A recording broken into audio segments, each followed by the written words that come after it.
Good afternoon, ladies and gentlemen, and welcome to the Spanish Pavilion and to the Net Zero Pledges panel. It is a real pleasure today to be with all of you, and I would like to thank our panelists for being here today with us and ready to share their knowledge and experience in integrating the HLEC recommendations. Last year at COP27, the UN Secretary-General High-Level Expert Group, of which I am part of, we presented our report, Integrity Matters, to the Secretary-General. The report basically recommended or made 10 recommendations on how to make credible transition plans of cities, regions, financial institutions, and non-financial corporates.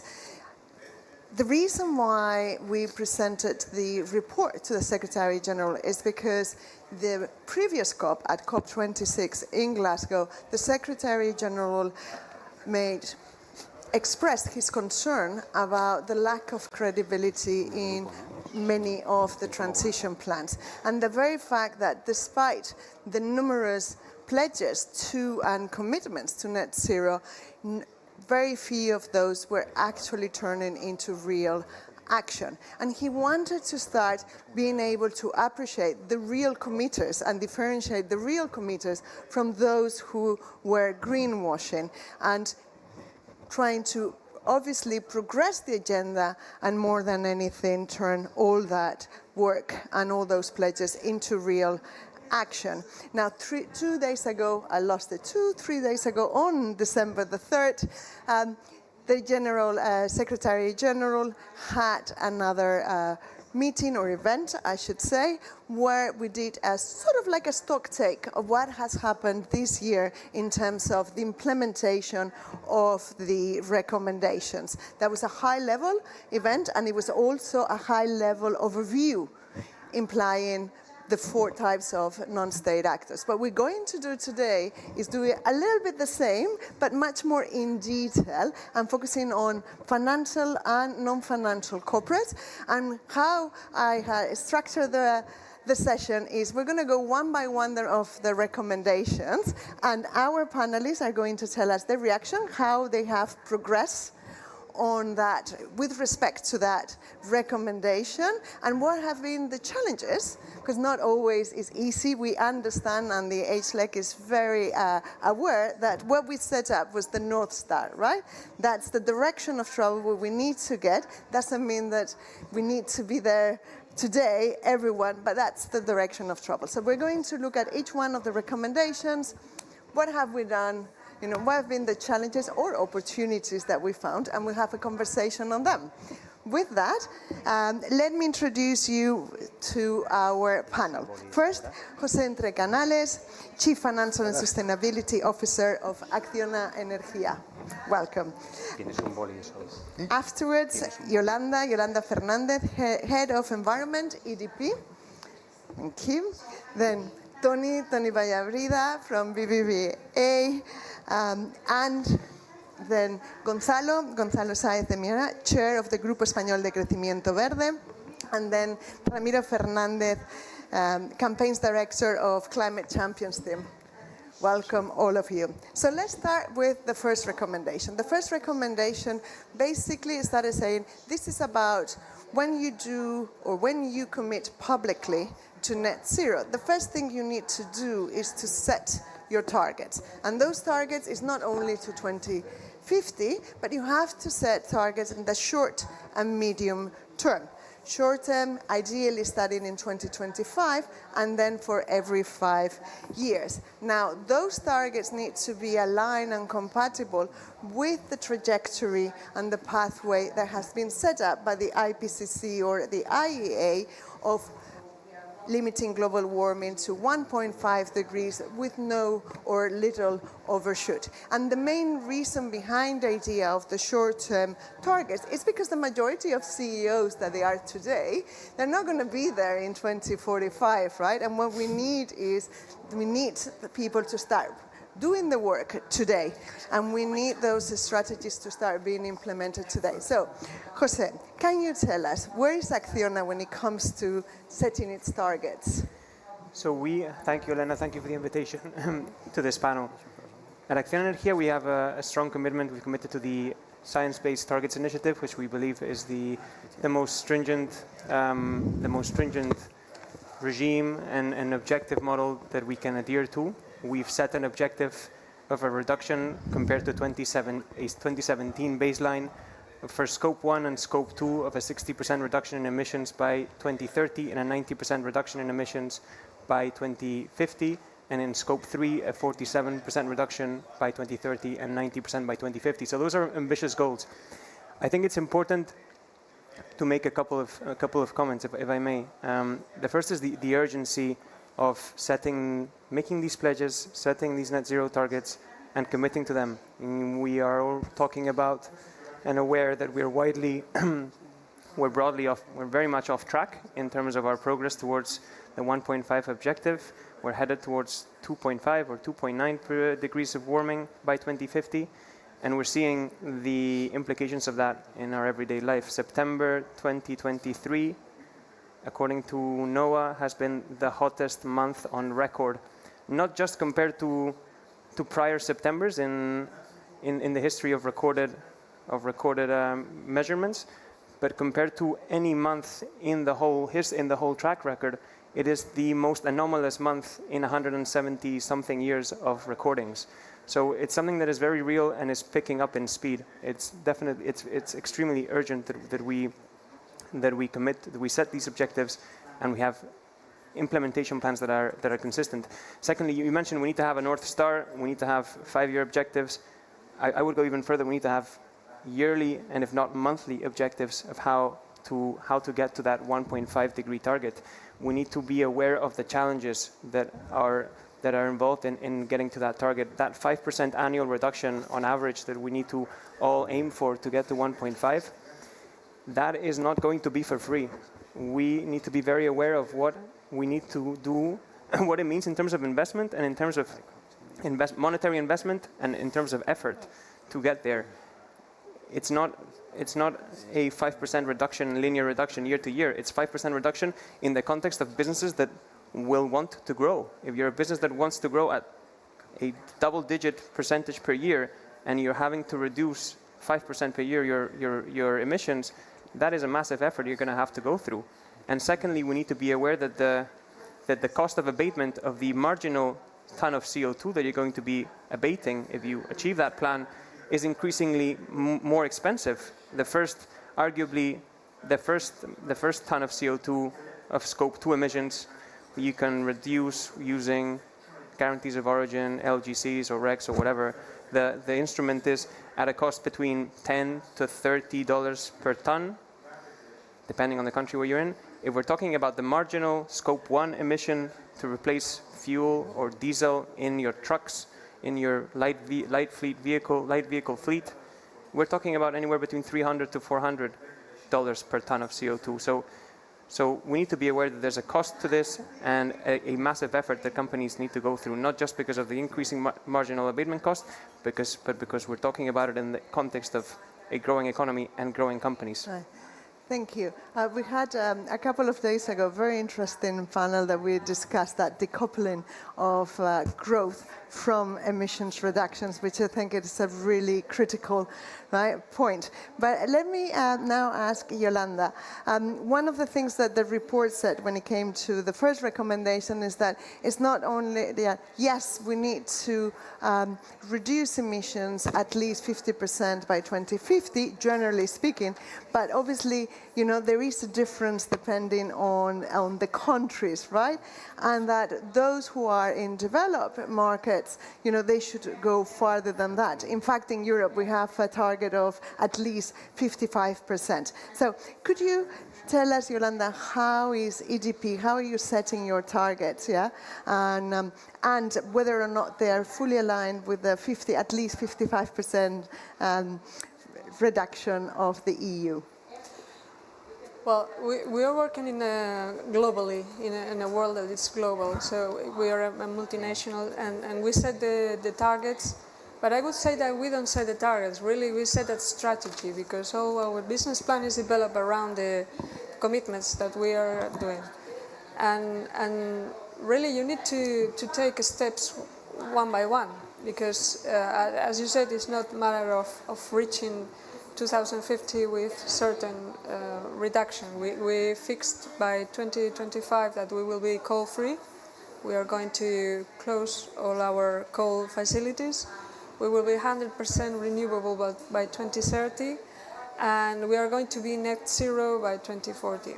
And as we were commenting before, you have to do this not only in the paper. You have to do it really in your day by day, in your business plan, and that's why we chose to verify all these reductions with SBTi to declare there, because it gives us a credibility in the markets that is crucial for the development of our business. Thank you, Yolanda. If I may, you were talking about the 5% year reduction, right? It's interesting because in Europe, as part of the EU regulation, one of the things that we have developed is what I call the climate benchmark. Yeah, this is investors who want to invest in funds, financial products that they have emissions targets and they want to reduce them.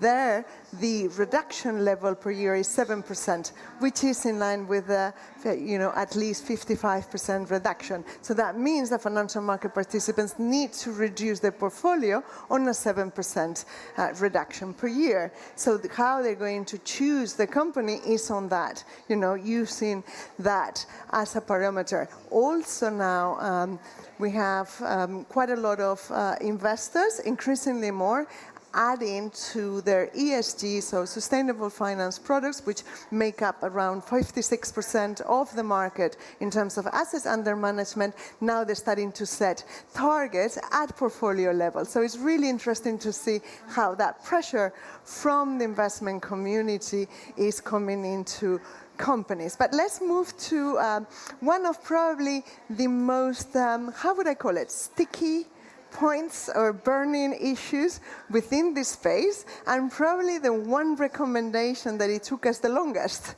to get an agreement on, which is the use of voluntary carbon credits. The position of the HLEC, and it is actually the position of the EU, now formally agreed, is that number one, it's the most important is that the companies concentrate in real reduction of emissions. Carbon credits cannot be used to divert investments from reducing emissions or from investments in technologies that they will help them to reduce. They always have to be reported separately. They cannot count for interim reports. They need to be for residual emissions. However, there's a recognition of the importance that could play offsets, and therefore, there is on top of it, in addition, if you get into, if you buy credits, great, but please make sure that they are integral from an environmental, social, and I might say also financial perspective. On that note, Gonzalo, can you give us your views on that? I thought you were going to ask Tony, so... Okay, in Iberdrola, I'm talking... First of all, Elena, congratulations for your leadership on this area, Because I think in Spain we have been working a lot, and we are one of the countries where these recommendations have been more discussed and more applied.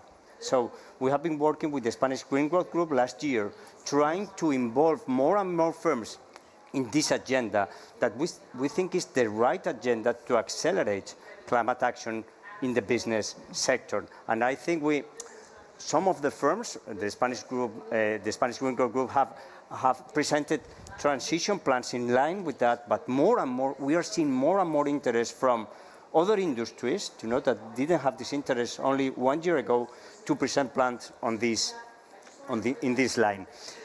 we presented this, as Iberdrola, we presented this plan to United Nations before the General Assembly, and we were one of the firms invited by the Secretary General to be in this interesting meeting they have in New York. We have objective, very ambitious objectives, net zero emissions for 2030 for Scope 1 and 2, and net zero emissions for all scopes before 2040. And apart from that, we have included an element that I think is also positive and is included in one of the recommendations that says that these plans not only have to be good for climate, but also for biodiversity and local communities. And we'll get to that point, Gonzalo. But okay, what about the offsets? Offsets. Offset for us is mitigation first. This is so. And this is what, SBTi have defined, that we have to mitigate as much as possible, and we have technologies to reduce emissions in the energy sector, and then to offsetting, but just with very high quality standards. And very high quality standards in relation to nature, and we think it's also very important, local communities. And regarding offsetting, I want to share just one idea, that because we have these very ambitious objectives, we decided, or we analyzed how to offset, these emissions that we're going to have to compensate in 2030 and 2040. And we understood that there was a business opportunity here, and we set up a new business that is called Carbon to Nature, to generate this kind of credits all around the world, and to compensate our emissions, but also the emissions of other firms or other entities. So I think this is an example of how this is good, not just for the climate, but also present business opportunities for all. Right, but you don't count your offsets when it comes to your reductions targets, do you? No, of course not. That's an important point. Yes. Thank you, Gonzalo. And I have to say that also thank you for your leadership on bringing the HLEC recommendations to El Grupo Español de Crecimiento, and for all the support you've given. Yeah? Great. Ramiro, what's your perspective on the offsets? Thanks for this question, Elena. And the integrity in particular. But let me start endorsing Gonzalo, sort of thanking you for your leadership on the HLEC, and also on the launch of the task force for policy and regulation 2 days ago. I think this is going to be a massive contribution on the way forward. And I also want to thank all the leadership of business private sector from Spain. And I do think that this is happening due to a very effective collaboration between public sector and private sector around climate, because the government is enabling the conditions with the right policies and framing for companies to commit and interact and cooperate on that. And we need to see these examples more in many other countries. So really honored to be in this panel today. From the perspective of Race to Zero, just as a global campaign supporting here, I'm very much aware that is one of the most sensitive topics, carbon credits, that was among the HLEC. And we got a lot of conversation about it in the area. And I do think, and I do agree very much with the position of the HLEC there, which is in line with Race to Zero criteria, that first, companies need to define their emissions reduction strategies in line with the IEA IPCC scenarios. What is your emission reduction strategy? And as part of your leadership practice, as an additional contribution and showing leadership, it is very helpful while in the transition to be net zero by 2040 or 2050, you can neutralize your annual emissions through high integrity carbon credits, carbon removals. And I want to say this is very important, because this is just not to be nice. I think all of us need to understand that to be net zero in line with science, we need to reduce our emissions, and at the same time, we need to remove carbon from the atmosphere. So it's a co-shared responsibility. So I wish we could see in the near future companies setting up dual targets. This is your emission reduction strategy, and this is your carbon removal strategy. In the transition to net zero. I really encourage this approach, and I think this is what we are aiming to see on the way forward. And of course, this type of carbon credits that you buy to neutralize your annual emissions that you're not able to reduce on the transition to net zero, they have to be recognizing indigenous people rights, recognizing the contributions who are those at the forefront, that recognize biodiversity. Because I'm going to close saying, it was in February 2021, in one of the Race to Zero dialogues, that one of the members said, let's not get it wrong. Net zero is just a milestone on the way to regeneration. If we want to keep under 1.5, we need to be ended up being nature positive. And I know this represents a radical transformation of business. And I know how difficult it is. And I like the way you presented very well on 5% abatement, the cost, the future challenges. Hopefully, we are all going to transition together on this.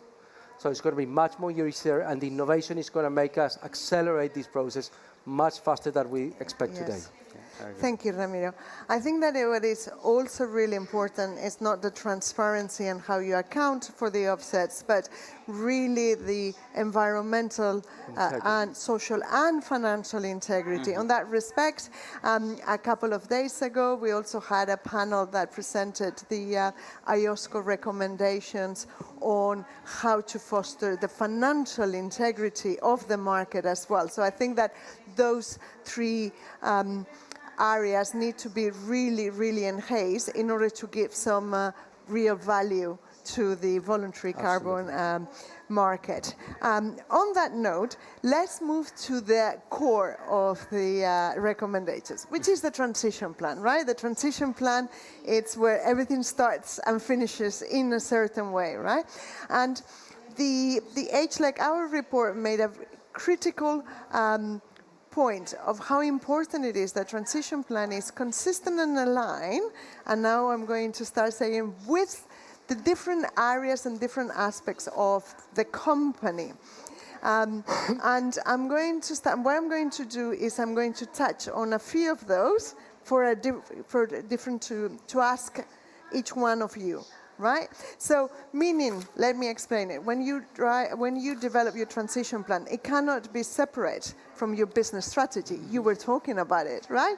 It needs to be fully embedded with your business strategy, but also with your financial planning, right? So let's start with Gonzalo, with you. One of the points we make is that it really needs to be aligned with the governance of the company and the incentive schemes, right? Within the company, incentive scheme structures within the company. Can you tell us how Iberdrola does that? You know, what's your climate governance and how is it aligned with your transition plans and targets? I mean, we have a climate change principles in the board. In the board, we have a climate commission, you know, that follows all these developments. So this is perfectly included in the governance of Iberdrola. But I want to mention, I don't know if I can say something about lobbying activities, or what you going to ask someone else about lobbying activities? We'll get to recommendation number 6 in a minute. Come later.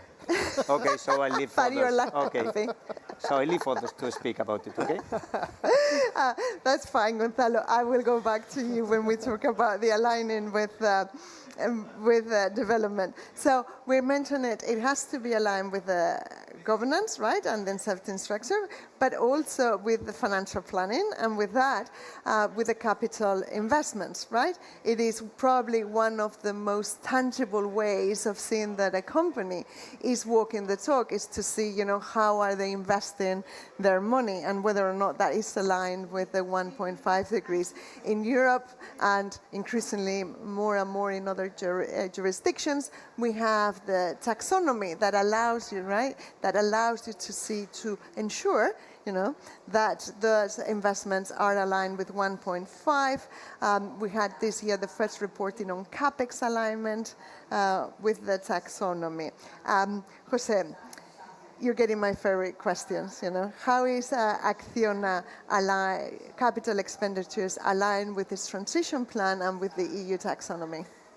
Thank you, Lena. I think for any transition plan, it's important to define, or for the transition plan to discuss what the company does, what the company has to do, and how that is going to be done.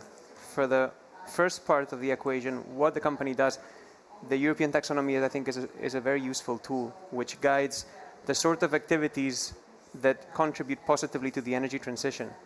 In Acciona, it's at the core of what we do. So at Acciona Energía, 100% of our CapEx is taxonomy compliant. At Acciona, including our construction business, it's over 90%.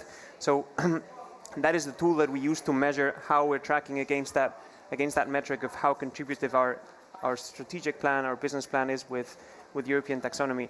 Then we move to the how. How will that transition plan be implemented? And that requires detail on governance, which you touched on. It requires detail on appropriate responsibility assignment. It requires resources. It, of course, requires financial backing of what is going to be the budget for each project.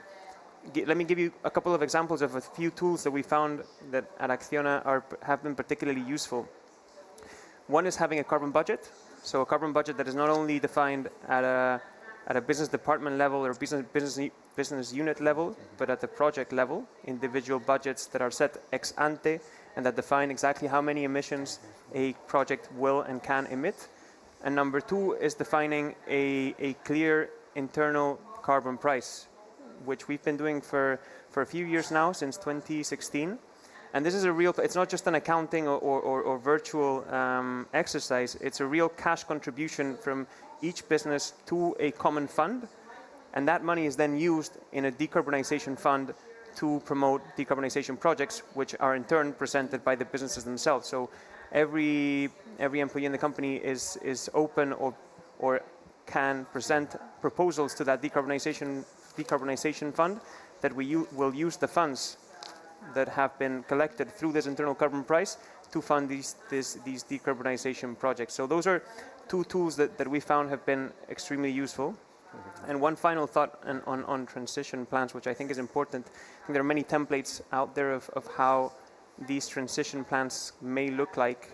And I think it would go a long way if we agreed on a homogeneous or a single version of what one of these things looks like. That would help people, stakeholders, investors, financial institutions, companies, society in general, to understand what is being talked about when we talk about a transition plan, and it will make it therefore more accountable. So I think that would be a useful exercise that we could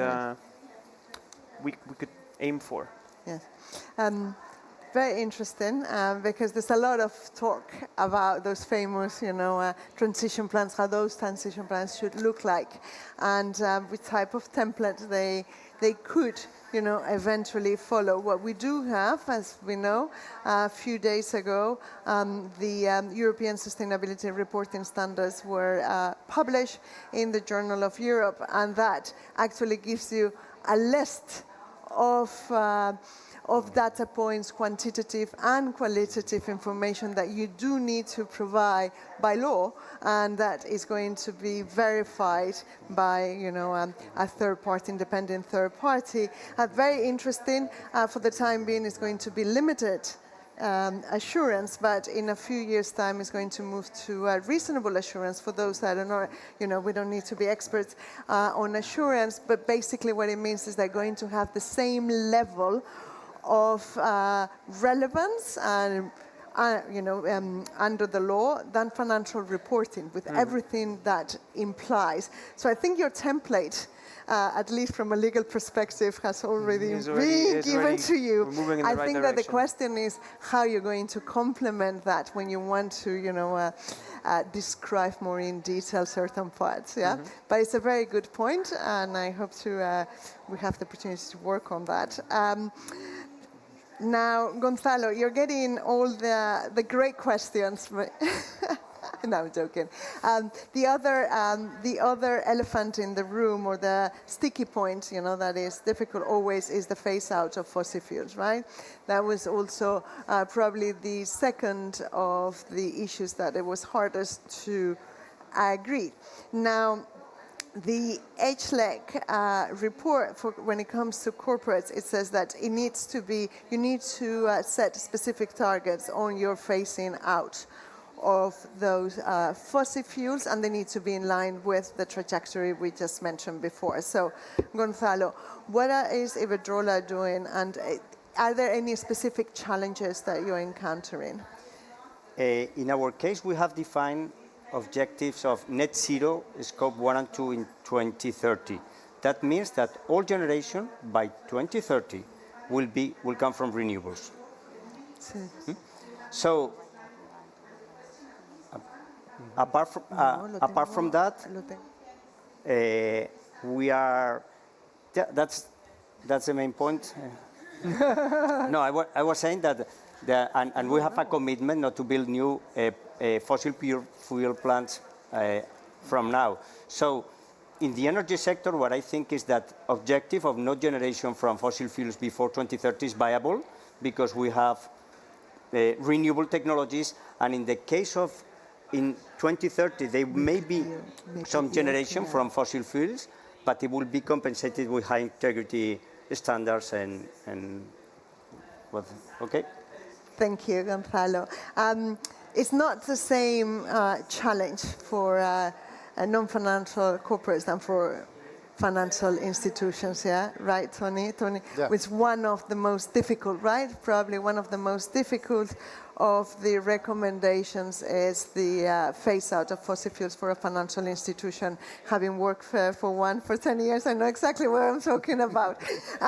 But Tony, tell me, what it actually the report says for financial institutions is that you need to have a strategy, A, and then establishes a different level of speed, let's put it that way, depending on whether we're talking about coal, whether we're talking about oil and gas, whether we're talking about new investments, new infrastructure expansion, or we're talking about, continuation. Can you tell us, Tony, how do you deal with it from BBVA? Well, for a financial institution, it's quite challenging, obviously, because we are financing the whole economy. That's the reality. So, and we have to help the whole economy to transition.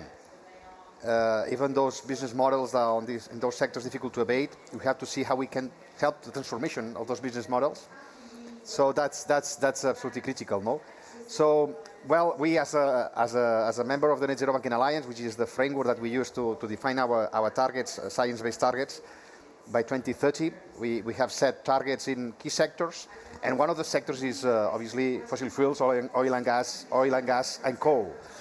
And the approach that we have is that I would say as you said, this is an North Star with the Integrity Matters paper, but we are progressing to achieve that North Star. No? So first, regarding coal, we decided already 3 years ago to have a clear phase out on coal. On emerging economies in developed countries in 2030, and the rest of the world by 2040. No, it's not exactly the same as defined on the Integrity Matters paper, where the definition is OECD countries. We have some difference on that. We think that it's better to define emerging and developed countries. But anyway, that's something that we have to see where we get. No, that's in terms on coal, and then oil and gas, as you said. No, there is a clear recommendations on the paper. No, one that we have already included just 2 years ago is that we are not going to finance any new project. We're not going to provide direct financing to any new upstream project in oil and gas everywhere in the world. So that's already there, and also even expansion of an oil and gas project at upstream. So we are not going to finance directly that in any case. And then regarding the whole portfolio, what we have set is a target on absolute emissions. Upstream absolute emissions, 1, 2, and 3, and a target of the reduction of 30%, which is by 2030, of absolute emissions in oil and gas, which is in line with the IEA net zero scenario by 2050. No? And that's the targets that we have. We think that we are progressing on that North Star. The most important is how we, let me tell you that, how we embed this into our business as usual, because at the end, the key point is that the bankers, the business units are accountable to achieve those targets. So that links to the compensation that you mentioned before. So 15% of our variable compensation of the risk takers at the group are linked to these decarbonization targets, including fossil fuels, including this coal phase out. So this 50% of targets not set by 2030, but by 2026, they are already included already in the compensation. So that's something very linked to the... The other day, Tony, by now, some of us, we have been in Yeah. panels together, yes. The other day you mentioned something really interesting, which for me, I've been thinking lately about, which is like the difference between the actual investments and what is facilitating, right? Investments. I think that for the time being, we haven't touched the facilitating part. Well, in fact, the Net Zero Banking Alliance, the standard that we have to set targets is focused on the lending, on the finance emissions. Now the guidelines are going to be updated. We have to update the guidelines by April 2024. It was expected that facilitated emissions will be part of the new guidelines. I cannot confirm, but that was already approved on the starting line. So once the methodologies are available, that the things is already available. PCAF has published a guidelines on facilitated emissions. That means that we will have to add also our work, helping our clients to issue bonds and so on. Excellent, because I do think that one area what maybe we, the community, have to do more is what happens with that advisory consultancy and facilitating, work to, facilitate the investments and the creations and the expansion of But let me make a point very important. I mean, our role is not to reduce our finance or facilitated emissions. It could be easy to say, let's exit some sectors or some clients and so on. Our role is to finance the emissions reduction of our clients. And if we have a company in a difficult sector, but with a credible transition plan and CapEx really trying to transform that, reducing scope 1 and 2 emissions, methane emissions, with diversifying business model through renewable energy, biofuels, H2, whatever. We have to be there to finance that change, because otherwise we are not going to change the world. But you mentioned the change. Yeah, We need to distinguish those that are really committed to change from those that not. And recalling a portfolio manager from my past life, he used to say, I don't need to divest because it is how I select what to invest in that makes the difference. Yeah? Anyway, moving on, Yolanda, in that same recommendation of, on one hand, you need a strategy to phase out of fossil fuels, but at the same time, it reminds me of what Ramiro, you just said. So it's not only about phasing out fossil fuels, it's at the same time you need to scale up renewable energy, yeah? And this is particularly critical. Can you tell us a little bit more about EDF? Scaling up on renewable energy. Thank you. Well, when you set up such a strategy as we did, you need to have a certain plan to develop all the energy, renewable energy that you are planning, because you need to work hard with suppliers because they need to be on the value chain and giving you the materials that you will need for your energy transition. You need to work hard also with your own personnel, with your labor force, because you need to upskill and reskill and adapt them, because they come from different realities, they come from different facilities, and they need to move to a new one. And also outside the company, because there is a lot of suppliers affected by our phasing out the coal plants. So we are in a very strange world, because we have a lack of expertise in many of the things that we are doing, because we need people to develop grids, we need people to install solar panels, and we don't have them. And we are plenty of people with other abilities, and so we need to reskill them and make them to live comfortable in this new world. And also we need to work hard with the communities, because if you don't have the license to operate, if you don't get the acceptance, the social acceptance of your strategy, it will never happen, because you're going to be, you will have the community in front of you, not with you. So you have to develop a strategy of listening to them, know what they want, know how they feel, and trying to adapt your scaling up renewables to that reality. So I think we have to work in all these areas all at once, all together, because otherwise it wouldn't be possible to to scale up these renewable facilities as quick as we want. Yolanda, can I make you a very quick follow-up question? We hear more and more how renewable energy prices are really, like they've gone down incredible, much faster than we thought. However, in some areas of the world, that is not the case, right? There are areas of the world where the deployment of low renewables infrastructure is still very expensive. Do you have a view on that, on how can maybe we scale up, particularly in developing countries in those areas that is so difficult? Well, maybe it's a matter of how the governments put in place the policies that can encourage this development, because it's really difficult in some places to get the permits to develop the projects, because they are far from the places where it's easy to do it. So we're trying to advocacy all the public parties, all the public sector in that sense, because we need to contribute all together to this. Thank you. Purpose. Gonzalo, lobbying. The report makes it's a separate recommendation that basically says you need to lobby for, not against, for good climate policies, for the policies that they are, and the policy framework and ecosystem that's going to encourage to progress, not against.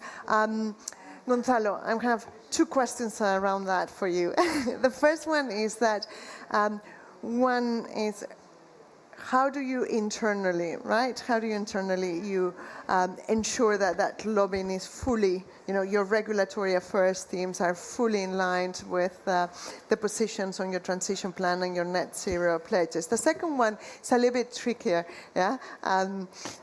Because what we have found out is that a lot of companies have very progressive views. They might have an advocacy, engagement with policymakers, very positive, and yet so many of the trade associations, they're members of, their positions and their lobbying goes against the position of those. In fact, my personal experience is that trade associations tend to go to the minimum common denominators, not like the Grupo Económico Español or specific, right? I'm talking about the mainstream ones, yeah? And they always really slow down the whole process and progressive policies. So what can we do about that? I think this is a very interesting question because sorry, because I think it's important our transition plans and where our actions, our investments. However, what really changes the behavior of firms and the society are policies. So for this reason, I think it's very important to have a lobby activity aligned with climate ambition and with energy transition. For that, how we do it in Iberdrola? We have an internal group of climate change with participation of businesses or corporate activities. So we are sure for us this is strategic, and there is no way I wouldn't see a position that is not in line with this. But you know what I think? That to analyze that is very important independent analysis. And we are seeing the influence map. I don't know if you are aware of the influence map. Very well aware of influence map. So the influence map is an independent organization based in the UK that analyzes lobby activities of different associations and different firms. And they analyze our activities, not just our direct lobby, but our participation in other organizations. But they analyze, we have to be in these trade organizations. Yes. But we are trying to convince others that this is the way to move forward, because this is business opportunities in the end. And this association, and this, for instance, the influence map analyzes this. So they are following, influence map is here at the COP, and they have a team of people analyzing what we are saying, firms, and what we are doing in business organizations. So I think definitely, and for instance, those campaigns that have been launched at the COP, they know if we are supporting, for instance, the Spanish Green Growth Group, we are supporting the women business campaign of fossil fuels moving to renewables. So what I think is important that this kind of independent associations produce more and more reports on that to assure that lobbying activities from firms are perfectly aligned, and perfectly aligned not directly but also through our activities in trade organizations on other lobbying activities. I fully agree on the need for that transparency and accountability coming from organizations like InfluenceMap. I have personally collaborated with them in the past, and I think they're doing a great work. Personally, maybe because I am now in the regulatory supervisory role, I think it's about time to start taking a look at trade associations and increasing their transparency and the governance, and starting, to force them to also be accountable to society and all their members about their positions. But that's another story. Can I say something, yes. Elena? Yes, I think it would of be a course. good practice for firms and trade associations and to come to the COP saying what is your position regarding the main, what is your position on tripling renewables, of double energy efficient, of phasing out fossil fuels. So all with a card saying, this is what I'm defending.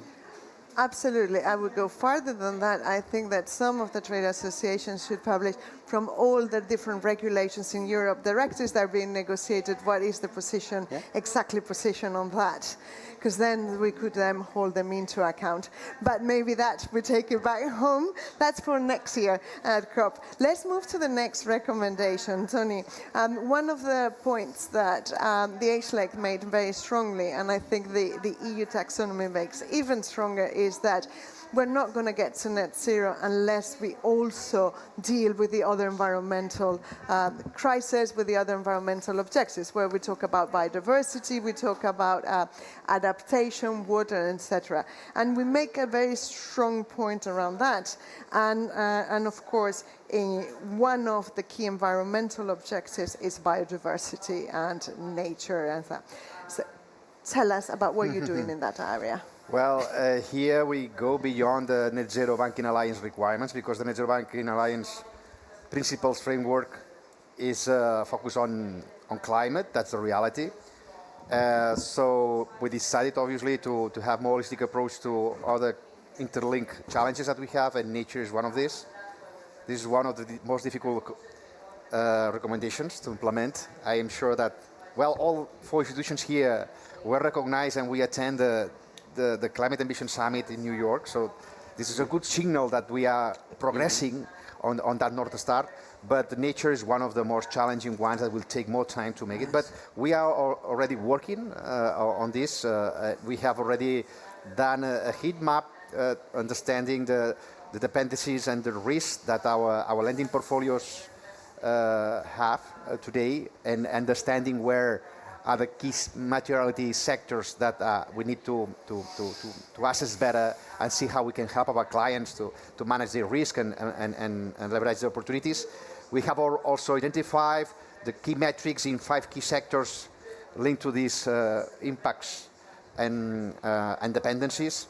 And we are starting to, well, in this case, using an Encore tool, which is a tool developed by UNEP-FI that has been very powerful to geolocalize the different assets and make this assessment. And even we have done a pilot on key issues like water. For instance, as we have here some power companies, we have done a water stress test in the power sector. We have mapped the 7,000 assets that we are financing directly or indirectly. And we have seen that 23% of our exposure will be in water stress high risk by 2040. Wow. And we are engaging with those clients, not only on climate, in our conversation about net zero plans or transition plans, but also on what's the adaptation measures they are taking into account, how we can provide advice or finance in order to have better water resilience. So we are connected in one single conversation instead of having a parallel conversation. And we recognize that it's a good idea to have in the recommendations this North Star connecting everything because this is not a parallel conversation. We have to raise awareness, a lot of pedagogy internally, because a huge new set of information. But I would say that we are progressing on that. Great to hear, Tony. We have to admit that it is one of the hardest Yeah, and the most challenging areas. In the platform developing the taxonomy, it is the one that is the toughest. Yeah, Yeah. develop technical criteria for sustainability. You know, the contribution of the different economic activities is by far the most challenging. And we welcome the TNFD framework because it is really a great framework with quite pragmatic approach, also for financial institutions, recognizing that we depend on the data from our clients. So we think it's a right. We are members of the forum, the TNFD forum, and we think it's a good way to work. Yes. Okay. Thank you. Let's move to recommendation number 8. In a certain way, recommendation number 8 sort of like concentrates, you know, the call of the Secretary General about being accountable, right? This is about transparency and accountability. In a way, we have already mentioned it, so you need to be transparent about your plan. But it's not enough to just publish your plan. You need to report against your targets and your progress every year, right? Ramiro, what do you think about recommendation number 8? I think, as you said, it is at the core of the Secretary General's concern. And it's also, we remember in Glasgow, it was Vanessa Nakate, an African leader, who said when we're presenting the progress of Race to Zero and all the commitments of the net zero companies, this youth African leader said, we don't believe you. You adults has lied to us before. So please prove us to be wrong. We kept that as a core of our element. And to ensure that we're not lying, the core principle is disclosing and transparency. Where we are in this transition to net zero, and just being transparent, disclosing there. And we are grateful to see, we launched our progress report of Race to Zero today, and we are seeing progress on disclosure and reporting on pledge, on transition plans, on targets from many members. It's almost doubled the number of members in the campaign that has disclosed and report from this year to from last year. So I think we are seeing progress in that direction, and I'm sure that the call of the Secretary General put a lot of pressure into that, like it also put on getting transition plans out. That is very good. But what is more exciting to me is to see how the mandatory disclosure is evolving. And I think we're all aware that being a pioneer in voluntary disclosing today is a good thing, because in 2-3 years' time, 5 years' time at the most, more than 50% of global GDP is going to be under some sort of mandatory disclosing regulation. And this is absolutely great. And what is also great, it is that the basic mechanism that we use to disclose our emissions, which is the GHG protocol, it is also enhancing itself now and integrating with the XBRL and collaborating with others to ensure that it's going to be machine readable.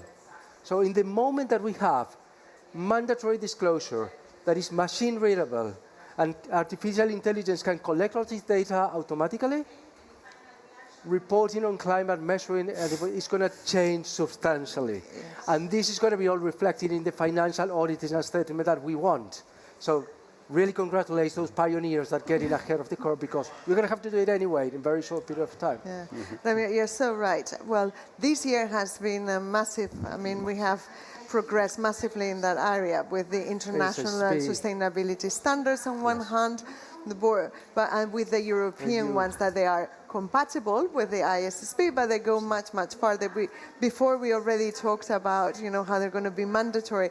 In Europe, it's calculated that in less than 5 years, we will have approximately 50,000 companies reporting not only on climate, but on the rest of the environmental issues and social issues and governance, you know. And that includes some non-EU companies, because non-EU companies that have significant operations in Europe will have to report. California itself, sixth economy in the world, 2024, 2025. Exactly. Brazil saying that it's going to take it on board. Absolutely. Scope 1, 2, and 3 with here Singapore, Hong Kong, South Africa. So it is happening. Now we need to see that it happens fast enough to get us there. Yeah, but you're absolutely right. Thank you, Ramiro.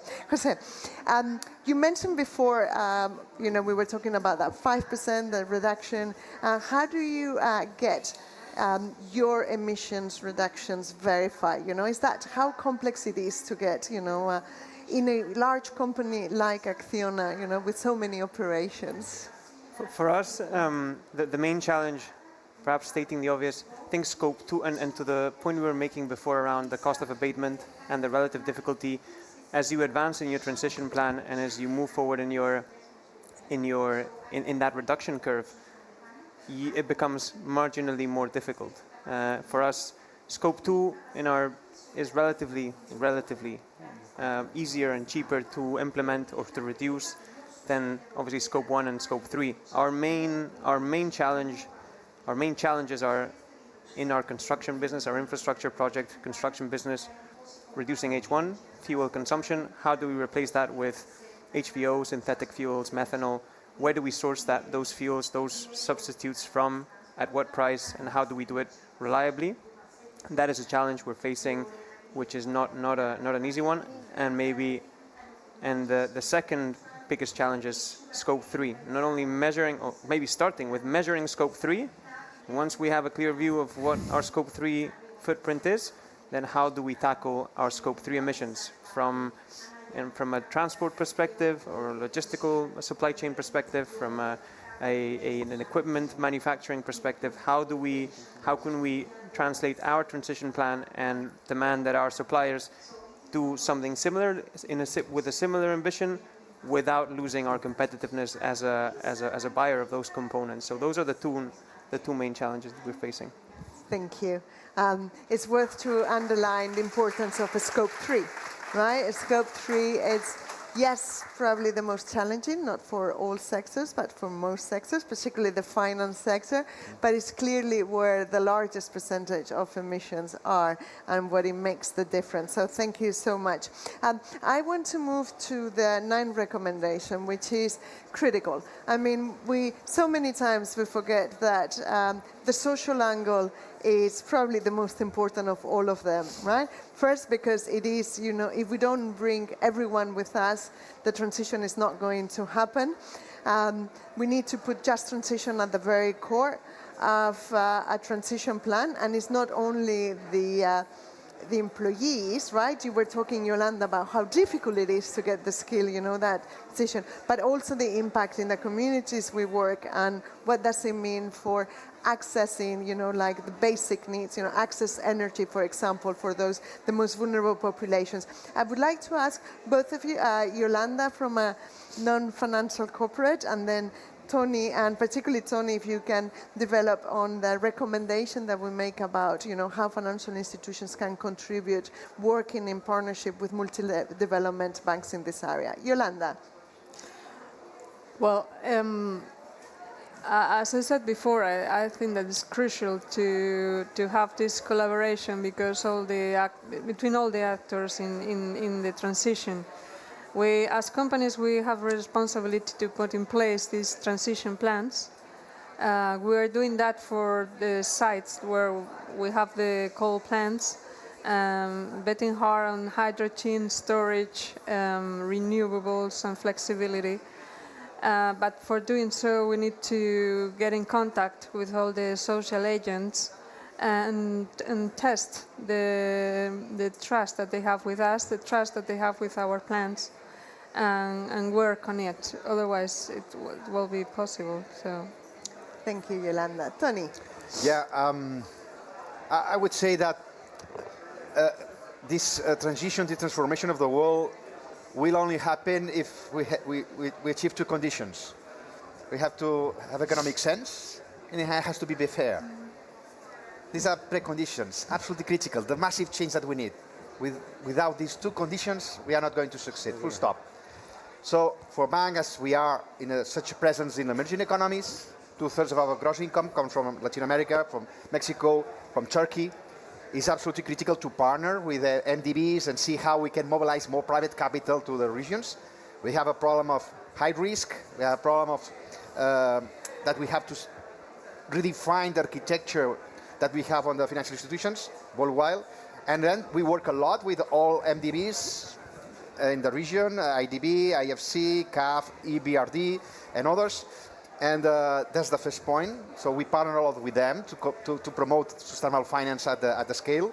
Second, we advocate to mobilize this change.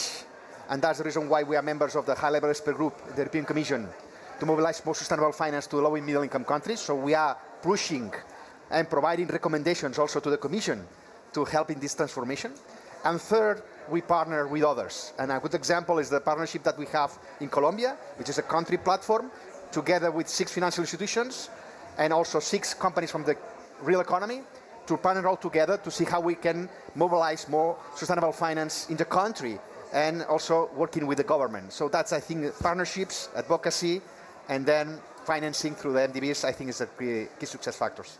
Thank you. And of course, I know we exceeded our time, but we cannot finish this panel without talking about recommendation number 10, which is a little bit a recommendation that is very close to me. It's the recommendation on accelerating the roadmap to regulation. It basically says, look, you know, all the voluntary initiatives are great, honestly really good, but we don't have time to wait for voluntary action. We need to move from voluntary to mandatory. It's absolutely essential that we develop regulation and standards in these areas that we have discussed today.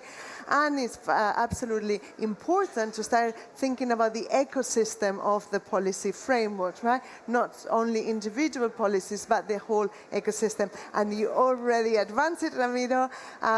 It was my pleasure on the 3rd of December to launch the Task Force on Net Zero Policy.